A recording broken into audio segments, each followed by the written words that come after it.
પવિત્ર શ્રાવણ માસનો પ્રારંભ થઈ ચૂક્યો છે ત્યારે ગાંધીનગર ડેપોએ શિવભક્તોને અનોખી ભેટ આપી છે।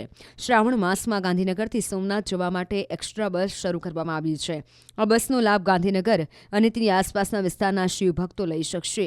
ઉલ્લેખનીય છે કે દેશના પ્રથમ જ્યોતિર્લિંગ એવા સોમનાથ મહાદેવના દર્શને ગુજરાત સહિત દેશભરમાંથી શિવભક્તો શ્રાવણ માસમાં ઉમટી પડતા હોય છે, ત્યારે ગાંધીનગર અને તેની આસપાસના વિસ્તારના લોકો આ વિશેષ બસ સેવાનો લાભ લઈ શકશે।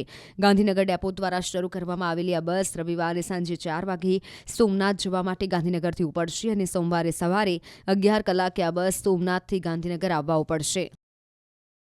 હાલમાં ગાંધીનગર ડેપો દ્વારા વિભાગીય કક્ષાએથી સૂચના મળેથી શ્રાવણ મહિનોને ધ્યાનમાં રાખી અને ગાંધીનગર શહેર અને આજુબાજુની જનતા શ્રાવણ મહિનામાં સોમનાથ ખાતે મહાદેવજીના દર્શન કરી શકે એ હેતુને ધ્યાનમાં લઈ અને દર રવિવારે સાંજે 4 કલાકે ગાંધીનગરથી ઉપડી વાયા અમદાવાદ થઈ અને સોમનાથ બસ જશે, જે સોમનાથથી 11 કલાકે ઉપડી અને ગાંધીનગર પરત આવશે।